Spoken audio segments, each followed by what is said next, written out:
Hello, everyone. Welcome to another episode here on the channel.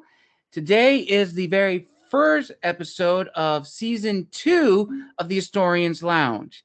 My guest today is an historian that specializes in religious history and is going to present a topic with me on a part of American history that I know very little of.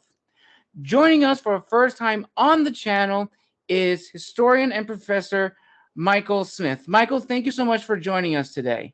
Thank you. It's great to be here. Awesome. Now, before we dive into the topic, Michael, tell our listeners a little bit about your background and the topic that we'll be discussing today. Okay. I spent 60 years in South Carolina, which is my home state. I attended Clemson University. I have a bachelor's degree in psychology and a master's degree in history there with an additional cognate in religious studies. And I have a master's degree in writing from Southern New Hampshire University. And I'm working on my PhD in history, which hopefully this will be my final year of classes, and I'll be ready for my dissertation very quickly. I was a pastor for 20 years. I was born in Christian Fundamentalism.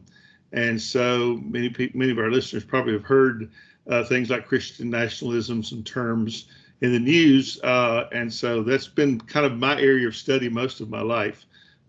Most people say, well, you know where all the bodies are buried, and it's really true. And it's been around for a while. It's been around since the Second Great Awakening in the middle of the 1800s. And so we'll talk a little bit about the history, and we probably will get to talk about the implications for today's history. But we'll at least get us up to almost the modern times. Awesome. And I'm actually glad you brought up the Second Great Awakening. So for those who do not know what that is, I myself do not know fully what the Second Great Awakening is. What is the Second Great Awakening regarding U.S. history? America's always been a religious country, but not Christian in nature. You hear a lot of people discuss today trying to get America back to a Christian founding. There were lots of Christians, but Christianity has never surprisingly been a majority religion in this country, even at the beginning, because we had 10 million Native Americans or so that were, not Christians. And so when we talk about, well, America had a Christian founding, we're looking at a very narrow lens of just the Puritans, and we're saying, well, there was nobody else here, but there were settlements in Virginia and South Carolina that were not Puritan in nature, so they were even a very small segment, of course. And then other Puritans came to Boston. There was the First Great Awakening, which happened in the 1700s. Many of our listeners would probably remember Jonathan Edwards' famous sermon, "Sinners in the Hands of an Angry God." And so there was this tremendous awakening. George Whitefield and John Wesley, who started the Wesleyan Church, were preaching up and down the eastern seaboard. There was a tremendous awakening of religious fervor. And of course, you remember some of the things that happened in Jonathan Edwards' church with people passing out, trying to get to the altar under the power of the Spirit. Well, that happened in the 1700s. And then about 1820, we had another awakening, a religious awakening, which was very different than the first. It was an abandonment of old Calvinist doctrine, and there are a lot of new methods came in. And so from 1820 well through the Civil War, we have this tremendous religious awakening again, where we get much more of the evangelical fervor for religion that we still see today. We talk about evangelicals almost as a code name for fundamentalists. We'll talk about the difference in that. One of the things I find really interesting, I'm not a Civil War buff by any means, but this Civil War started in the middle of the United States' biggest religious awakening. And we lost over 700,000 men on both sides. And yet they would go out and fight every day, kill their brothers, come back to camp, clean up, eat dinner, have a religious service, get right with God, and go out and do it again. So it really happened in the middle of that. There's a very famous book called the Doctrinal Crisis of the Civil War, which is really true, because here you are claiming to be Christians, but you're killing your brother. But that happened well into the 1860s, and then of course from that we have lots of things that come out in the late 1800s. Different things like helping the poor. Those were all kind of spinoffs. But we also had a lot of new religious denominations, like the Mormons came out of that, Seventh-day Adventists, Pentecostalism, all came out of the Second Great Awakening. And that was pretty well ended by the 1800s. And in 1800s, then, of course, the fundamentalist movement, we'll talk about that, began to rise. And so it fed into the 1920s.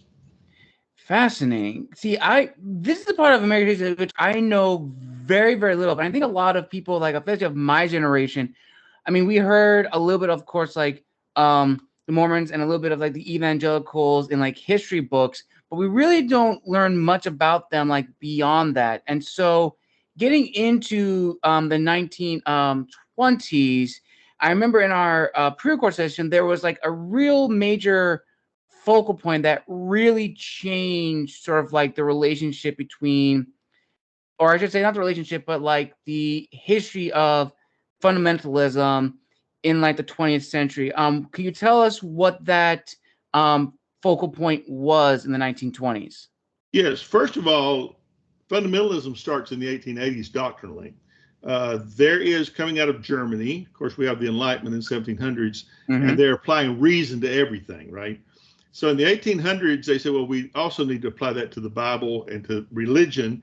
And so the textual criticism from Germany, where they began to examine the Bible in light of reason, caused a tremendous uproar in the 1800s. Adding to that, the Darwin's theory of evolution, Lyell's theory that the earth really was not 10,000 years old as most Bible believers counted it to be. And so at places like Princeton, remember that our old Ivy League schools were religious schools first. They were designed to train preachers. So there was a major upset there, and a guy named Gresham Machen, who was their New Testament teacher, led a group that left Princeton. And so they started leaving these old Ivy League schools that had become very liberal after the First Great Awakening. After that awakening died away, there was what was called old lights and new lights. And people that followed the new way went in one direction. The old lights became much more liberal minded. So that was really the beginning of the doctrinal end. When we get to the 1920s, or the 1900s actually, there's this sense that something's really wrong in the world.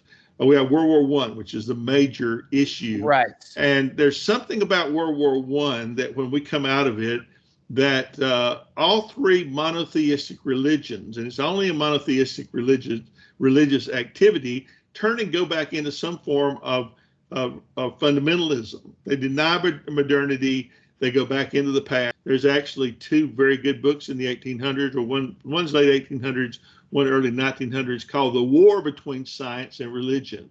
And so fundamentalism, Christian fundamentalism, kind of goes to war against science. I mean, and it's still with us, amazingly. You only have to look at the COVID vaccine issue to realize many Christians and many pastors rejected the idea of getting vaccinated for COVID, and many of them died because of it. Many pastors died because they would not. So that angle is still with us today.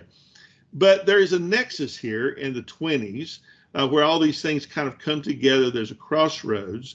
And so the state of Tennessee passes a law that says that it is against the law to teach Darwinism, evolution in the public school system.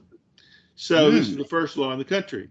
There's a little town called Dayton, Tennessee, and the boosters of that town said, you know, if we tested that law, we might actually get people to come to our little podunk town and spend some money, right? I mean, it's about getting people into town. And so this entire trial is made up. They find a teacher, John T. Scopes, who is willing to test the law. And so he reviews the science class, talks about Darwin. The sheriff is standing in the back of the room, arrest him for violating the law. And so from that point, this becomes this runaway train, which is just amazing. It gets on the news wires. And you've got to realize radio is a brand new technology in the 1920s. Right. And so people begin to hear about this. It's really funny when we talk about the Great Depression. I really think the bigger depression was 1893, but we had no technology to transmit the news. And so a lot could be said about that. But the 1930s are going to be the thing that makes the Great Depression even bigger. But the Scopes trial is going to be carried by radio. Well, almost immediately, two men, William Jennings Bryan, who is a three-time Democratic populist candidate for president during the battle over silver and gold standard, who is also a fundamentalist Christian. He says, well, I'm going to Dayton to prosecute Scopes, and once and for all, we're going to put an end to this question of origins. Where did man come from? Was he created or did he evolve? When he said that, another very famous trial lawyer named Clarence Darrow, who was an atheist in Chicago, who had just come off of a trial that he won. It was a big deal in the papers. He got two guys off for murder on the idea that their environment made them do it. This is the first time that defense has ever been made. And he literally gets them off. And he says, well, if William Jennings Bryan, who he disliked, is going to prosecute Scopes, I'm going to defend him. So almost immediately you have into this little backwater of Tennessee, these two battleships. People begin to collect there for the trial. There is not even a mode for people that don't have a lot of things going on in 1920s in the backwoods of Tennessee. People, this is a high event. So the trial starts. They know already that Scopes is going to be convicted. The ACLU, which is a brand new entity, is funding Scopes' defense, and what they're hoping to do is to get a conviction that they can get to the Supreme Court to get a ruling about teaching evolution in public schools. But they know he's going to be convicted, and that never happens, by the way. It gets to the Tennessee Supreme Court, it's overturned, he gets his money back. But at any rate, this trial is the trial of the season. It happens in May and June. It's extremely hot. There's no air conditioning. And so they start, both Darrow and there's all kind of great pictures from newspapers and everything from the air, because newspaper was still the major print. But there were hundreds of 300 journalists come to town. Now remember, they don't have a place to stay, so they've got to travel over from another town every morning. Right. They send out 3,500 words of print per day. All over the world by radio, people are standing by the radio holding their breath and saying, my God, we're gonna have a decision here whether God created the world or whether man evolved from lower orders. So this is a very exciting trial in the 1920s. And so they are going to bring expert witnesses in, and the judge refuses. Said, no, we can't do that. We're not going to do this. But he said, but since you two guys, the two lawyers, since you know so much about it, why don't you testify as expert witnesses? And actually, Darrow kind of goads William Jennings Bryan, who's a very pompous fundamentalist Christian, he's Presbyterian, into he knew everything. You know, he said, well, you know so much, why don't you do this? And so they have to move. The crowds are so huge that they literally move his testimony outside because they're afraid that the courthouse is going to collapse. Oh my God. And so they move it outside, set it up in a boxing ring. And there's a very famous picture of William Jennings Bryan with his sleeves rolled up and his tie off. And he's sitting backwards in a chair, being questioned by Darrow, who is an atheist, remember. So Darrow asked him, he says, well, let's talk about Genesis, the first, 5 chapters, 10 chapters, 11 chapters. It says that God created the whole earth in 7 days. Do you think that is a literal 7 days of 24 hours? Well, that was the linchpin of the whole argument about creation, was that God created in 24 hours, and the more liberal theologians thought it could have been, geologic errors or whatever. And William Jennings Bryan makes a mistake. He answered, well, it could be geologic ages. Each day could be 10,000 years, 100,000 years, whatever. You can almost hear the voices of the people by the radio sucking their breath. Oh my God, he's lost the case for creation. He's destroyed the Bible. He just literally just slipped up just one time, and he just lost. And he knew it. That was on a Wednesday. They come back in on a Thursday, and Darrow's supposed to testify, but he knows he's already won. So he refused to testify. They go ahead and find Scopes guilty, and so they, the circus leaves town. But William Jennings Bryan stays on until Sunday, goes to church, eats lunch, comes home, lies down on the couch, and dies in Dayton, Tennessee. Wow. And so that's how Bryan University or Bryan College gets to be in Dayton, and I think he's buried there. Um, so, anyways, that was the trial. Everybody's watching. There is multitudes of press. There's a guy named Makinson in Baltimore who's a very big newspaper owner. He is promoting this thing out the yin yang. So it's the trial of the century. It is, interestingly enough, the most covered first major media event by radio. The Lindbergh baby kidnapping in 1932 will be the second one, but this is the first. So everybody's interested. The press pronounces that the evolutionists won. Okay, so that was Right. the done deal. The thing that you find when you study history, and this is what's so wonderful about studying history, it's not always as it seems to be. I question whether the evolutionists actually won or not, because from that, Christian fundamentalists began to start their own schools. Bob Jones University in Greenville, South Carolina, my hometown, one of the most famous fundamentalist schools, started publishing school materials. And so there's this whole underground publications of school materials and for private schools on creationism. What happens in public schools, interestingly enough, is where the argument starts. Darwin disappears from high school textbooks. They even take his picture. They even take his picture out. So Darwinism's not even taught from 1925 all the way up to the 1960s, and we'll talk about the reason for that. So this trial becomes the nexus, the crossroads, and then from that we see the rise of Christian fundamentalism as it has been. There's a new book out called the Rise and Fall of Dispensationalism. It hasn't fallen, and I just did a review on that book and said, why would you say it's fallen when we have people in our government now that are adherents to this, third from in line to be president? So it's very much with us, and we'll talk a little bit more about that in a moment, but how this develops from the trial. But the trial was a farce to begin with, and I mean, it was a made-up thing to get people to come to the town.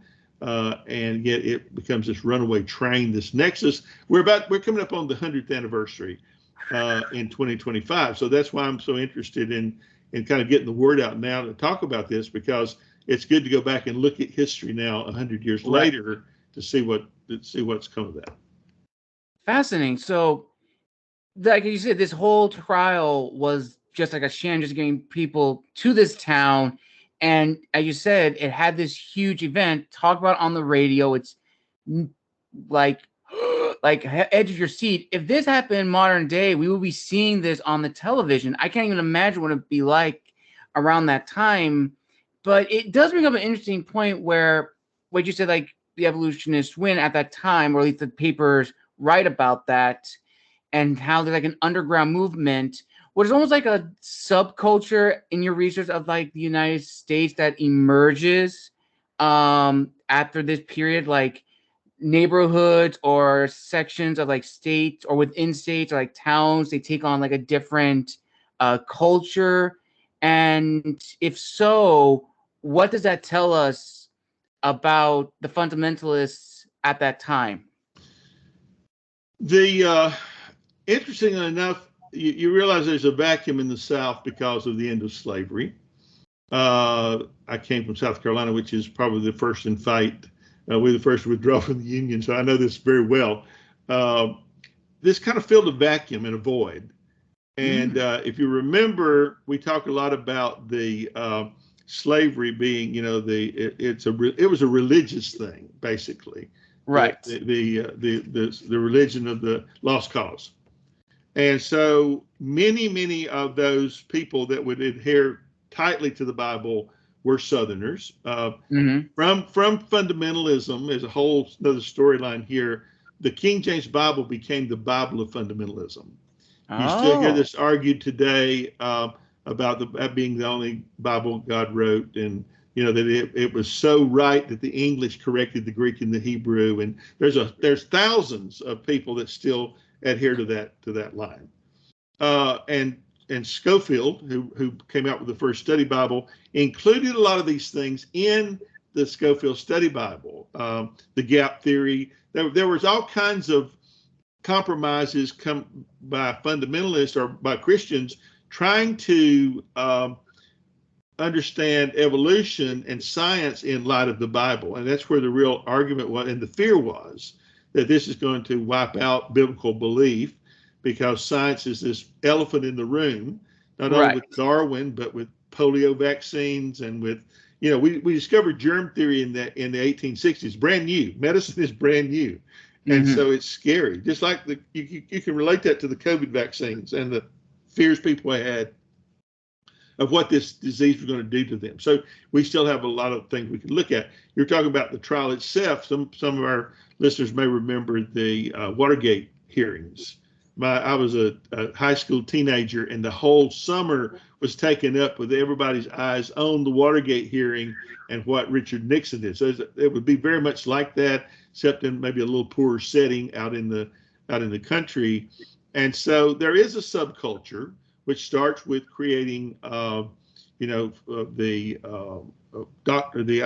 of creationism materials. The fly in the ointment happens to be which takes our attention off of it in a sense, is the coming of the Great Depression, 1930. But and we could do a whole talk about how radio influenced the understanding of those things and the fears. My grandmother would listen at night to the Blitzkrieg in England and be afraid that Hitler was going to invade America, which he did try. And there's a lot of things that are funny about that. But during that time, these fundamentalist preachers used the technology of radio. Most people would say, well, fundamentalism is anti-technology, anti-modern, and it is in many senses, but yet they latched on to technology and used that to preach their gospel across the nation and build their congregations. Right. So then we come to the 1950s, and in the 1950s, everything's kind of rocking along. I mean, the Eisenhower years are good years. Just an old grandfather. That's what we wanted. We're tired of bombs and, dropping atomic bombs and all these things. And so he was doing what they wanted. But then the Russians launched Sputnik. And that scares the bejesus out of people because we already are having trouble with them because they get the atomic bomb in 49. And of course, we're going to have at the end of the 50s, the Cuban Missile Crisis and the Bay of Pigs and all those things. Communism's taking over the world in the 50s. And so people are scared to death of that. China falls in 1949. One of the things that Harry Truman did when he became president, I call him an accidental president because he never intended to be. When Roosevelt died, he fell into that. When he went to the first meeting at Yalta with Stalin and with Churchill, he realized that in some sense, Roosevelt may have sold us out, that Stalin fully intended to stay on every inch of land that he was sitting on, the Soviet Army was sitting on. And so that raised a lot of specters of the fear of that. But the Sputnik launch put people in space, or put animals in space at least, and we realized we were behind on science. And so the government puts the writing of textbooks back into the hands of college professors. And so Darwin comes back in the 60s, and science textbooks begin to talk about Darwinism and evolution.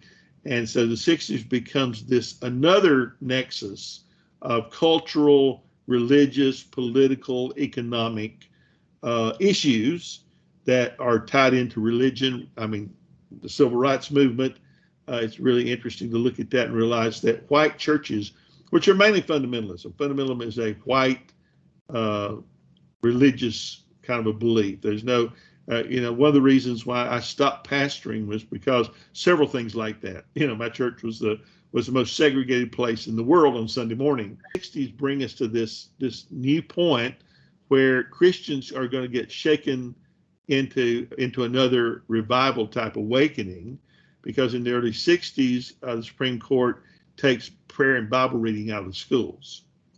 And so we have an awakening here of people, and the whole Christian school movement starts in the 60s, be over that and over the desegregation of public schools, all these same issues. And so from there, you're going to get a whole new breath over on the Christian fundamentalism that's going to lead us very much into 2023. Interesting. So going back to the 1930s, so almost how I'm interpreting it, it's almost like when the Great Depression came about and people turned to like the government at the time, like science, like give the answers. One could argue that they couldn't give the answers. So in that bleak moment, religion sort of became the comfort blanket, to use a term, to the people to provide, the answers, to provide a sort of guidance. And then from that emerged stronger. But then, as you mentioned, by the time we get into the 1960s, that's when it all changes to where now the issues that happened in the 20s and probably even before, they've now come again, but this time the stakes are much more different. Is it okay to like make that sort of like analysis? I think you can. One interesting point about economics, one of the things that caused the Great Depression was this laissez-faire belief in economics. Capitalism has this tendency every 10 to 15 years to have an economic downturn. You have a failure in 1873 after the Civil War over the overbuilding of railroads. You have another one in 1887. 1893, as I mentioned, was a full-blown depression that I believe, from studying the materials, was bigger than the Great Depression of 1930. It's just that we did not, you got to realize, people were mainly still living on farms. They didn't get newspapers, and there was no radio. So it happened, but only the people in the big cities knew about it. 1907, another downturn. 1922, recovering from World War I, there is a slight down. So every 10, 15 years, but laissez-faire says you don't pour money into the system. You don't prime the pump, if you will, to use their term. You just sit and wait for the trough in the valley to come back. And so that's exactly what Herbert Hoover did. Interestingly enough, Herbert Hoover was probably the best prepared person to ever serve as president of the United States. And he ended up being the worst that ever served, because he just sat in the White House and looked out the window, waiting for the economy to come back. And in his favor, some of the first bills that FDR did sign when he came into the presidency were things that he finally started. But my grandparents despised Herbert Hoover because they blamed him for the Great Depression and the pain that they went through. So economics was a big piece of this, even in this religious belief. Politics and economics and history and science, all those things play some kind of a role in a person's understanding of what is good, what's bad, what their life is composed of, and they all have certain fears. And fundamentalism plays on the fears of people to get them to vote or to do whatever they want to do. And of course, we could look at lots of current examples of that. The fear of losing something that we've held on to all these years. As you mentioned before, there's a lot of books that cover this topic of Christian fundamentalism in the United States, as well as the history with the other three religions. But that begs also the question, why isn't this a topic that is discussed a lot more? And actually, that pretty much is like, why do you think this topic isn't discussed more? Is it like, I use this phrase loosely in the sense that, oh, it's just a part of American history, it's just part of it. But is it really, or is it a part that we've neglected to study? I think part of that is the fact that people look at religious people as all being a little nutty, that it's just pie in the sky, that this is not real belief systems. I could talk to you for hours on the theology changes that have come about. The fundamentalist Christians gave up on the world, basically. They stopped building hospitals. They stopped caring about sick people, poor people, and because they adopted a new eschatology, a new doctrine of end times. And that started in 1873. They said, well, our doctrines all come from the first century. That's not true. And so they adopted this premillennial rapture theory that Jesus is going to come back, rapture out all the true believers, and then he's going to kill off all the Muslims and make the Jews the head of the Holy Land. Part of that is, you said, that's nutty. That sounds completely off base. The reason it hasn't been talked about is because we've not had this many religious people in the government, which has happened since the Reagan years, who believe these things. We have the very secular-minded people look at religious people and say, well, that's just pie in the sky. It's nutty. It's not something that anybody believes is real. But then we're starting to see it, and you're starting to see articles come out about these things, and people say, well, maybe there was more to their belief than just some religious idea. Right. And so you're beginning to see, but the problem is the people that are discussing it don't understand it, and they are depending on whoever's being interviewed might be one of the people in the fringe that is, they don't understand where the roots came from and the foundations. And I think that's why it's so important to get a balance. If you look at this, like I say, I grew up in it. I know it from a firsthand basis of what's being taught. And so we have to be very careful that we understand what's being done. I mean, we now have a Christian fundamentalist nationalist who is third in line to be president of the United States, who believes all these things. It's scary, right? But it kind of started with Reagan. Reagan perceived that evangelicals put him in office. He gave them wide access, and it grew from that. And then George Bush Jr. Was the first card-carrying evangelical to ever hold the office. So there's a lot of things to look at. That's interesting, and that actually gets into another question, which is, in your research, where you sort of see like the rise of Christian fundamentalists dipping their toe into politics, like after the 30s, into the 40s, and the 50s. And where would you say is like the origins it began? Because you said that Reagan was sort of like the height, at least the beginning. But where do we see like the initial beginnings of that in like the 40s, 50s? A little bit later than that. You see it a little bit in the early 1960s when they would take Bible and Bible reading and prayer out of the schools. That reaction was mainly, let's start our own schools and teach what we want to. The linchpin of the whole thing was the Roe versus Wade decision of 1973, which legalized abortion. That becomes the driving force. Jerry Falwell founds Moral Majority. And prior to that, fundamentalists would not let people they disagreed with be on their platform. They didn't let them preach in their churches. They would not build a political alliance with them. But he managed to build a political alliance around one idea, this idea of abortion and the killing of unborn children. Even Catholics could be on your platform for that. So from 1973 to 1989, when the Moral Majority was disbanded, that was their main focus. Now, they also got involved in gay rights. Gay rights started in the 60s milieu of all the different protests, civil rights, women's rights, Native American rights, gay rights. All those came out of that movement.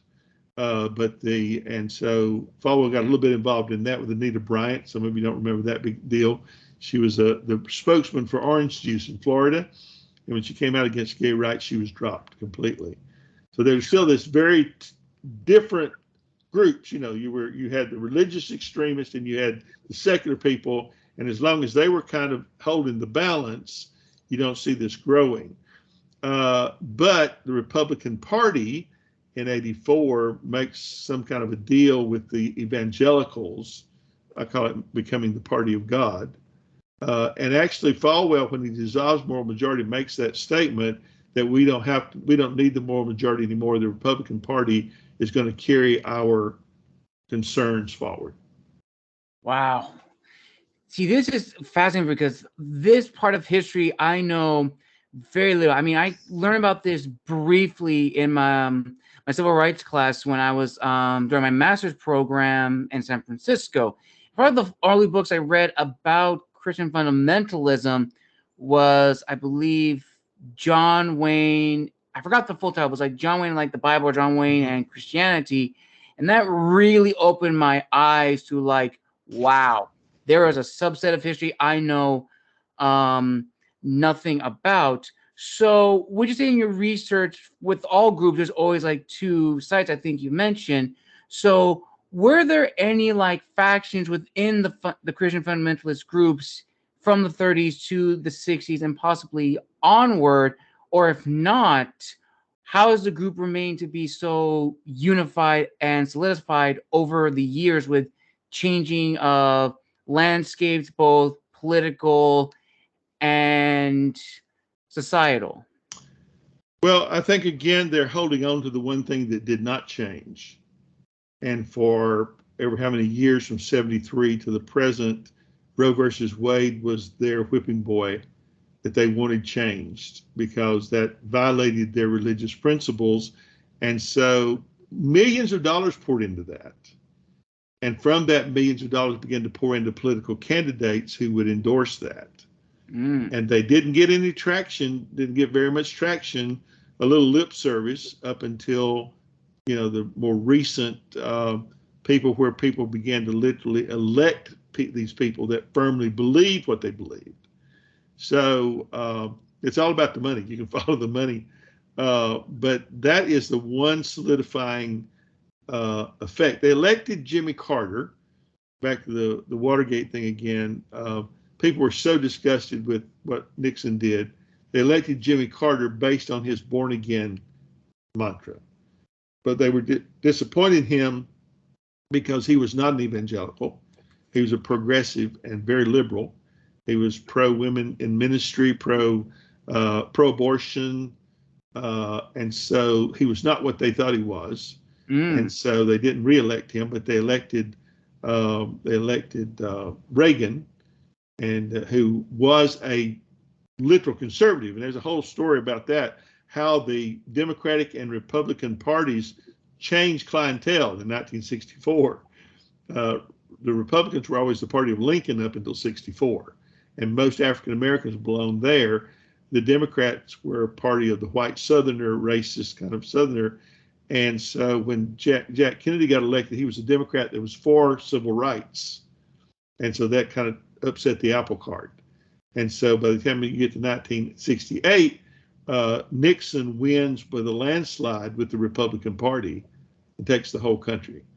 With fundamentalism, as I said earlier, it's mainly all white. And you did not see fundamentalist churches involved in civil rights, hardly at all. Now, black churches did, progressive churches were involved, but not at all. Now, you look at it today with those in government, you begin to see these racial overtones coming out of these religious people's mouths. So it was always there. It was just under cover. Wow. I think sort of like, see, all this is just mind blowing to me because you would never ever think to like connect the dots on, topics such as this, but it is really fascinating. And it kind of leads to a question I've been formulating in my head. And this is like a big hypothetical question, but it's one that could be interested. In your opinion, based on the research you've done on this topic, how different do you think American history would be if the trial in the 1920s took a different turn? Let's say the evangelical fundamentalists won the case. That case went in his favor. How drastically different do you think the culture of the United States as a whole would have been changed? I don't think it would have, because he did win, even though the media pronounced that the evolutionists won, the Christian fundamentalists won. And you don't. The other thing is, most people do not look at the behind the scenes reason for this trial to begin with and realize that it was a made up job. In the 1950s, they came out with a play called Inherit the Wind, which was on the Scopes trial. Right. And they did the same job again. It was another attempt to make it something that it was not. And they didn't deal with the facts either way. So the media wasn't interested in the real facts. They were interested in it becoming, even that early 1920s, they're shaping the mindset, and they're trying to show fundamentalists as being a bunch of rubes and country bumpkins and idiots, and they win anyway. And they've done that all through the years. That was always the way they showed them, and now they've taken over the U.S. government. So, there's something to be said there for the media's efforts to make it seem to be what it was not. Wow. And that actually kind of leads into probably the last question. I think it's like a very important one. What do you think are the dangers of like this history going forward? And do you think there are ways to like change the culture from the fundamentalists, or do you think it's going to emerge either way with like another awakening? And also as a side note to it,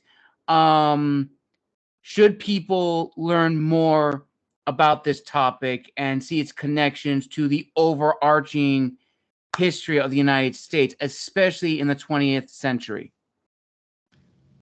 The more I look at this, the more I lose hope in one sense, because I look at Afghanistan, where the Taliban returned to power after we'd been there 20 years. And in that 20 years, we'd allowed girls to go to school, we'd allowed women to hold judgeships, and within 2 months, they had removed everything and went back to being what they'd always been. If this group gets more power, I really don't see democracy surviving. When I listen to their rhetoric and their talk about the Constitution, I've studied Thomas Jefferson and the Founding Fathers extensively. It's another subject, but Jefferson was the one who, to not be very religious, wrote more on religion than any of the Founding Fathers. The idea of separation of church and state, which is now being dismantled almost weekly, is the thing that held this together. Okay, religion and government did not mix. And now in the last 4 to 5 years, we've torn down that wall of separation, and you see where things are moving. It's very difficult to go back and put things back in place once you have removed them. What I've always said, history and all history is meant to educate and enlighten, but sometimes it needs to be very uncomfortable and it needs to be ugly sometimes for us to see it. And this topic in particular, while it is uncomfortable, it is necessary to see the history of, the last 100-something years in the 20th century to now. And I think it is important for us to study, for us to learn, and for trying to see if we can change, the future going forward. And I think there's actually be a perfect endpoint on this very, very informative and very, very thought-provoking discussion on this topic. So before we end today, Michael, do you have any papers or any projects you would like to announce to the viewers who want to follow your updates? I do a lot of writing on LinkedIn around these subjects, even some of the more modern aspects. I'd be glad for people to read those. I'm working on a book on the rise of fundamentalism. I hope to get that out this year before the 2025 anniversary, and then I'm working on a much larger biography. But I would appreciate hearing from people that would like to read more. Awesome. I'll link Michael's LinkedIn profile down below so you can go and check him out. Thank you, everyone, for joining us for this very informative and very thought-provoking episode of Season 2 on the Historians Lounge. Again, I'd like to thank my guest, Michael, for joining us today and providing his insight on this topic. Michael, thank you so much for joining us today. Thank you for having me. I look forward to doing it again in the future. And with that, listeners, this concludes our episode. Stay up to date with my current posts on LinkedIn. I'll be documenting upcoming guests for authors, historian interviews, and future Historians Lounge guests. And until next time, this has been The Wandering Scribe and The Wandering Quill, signing out.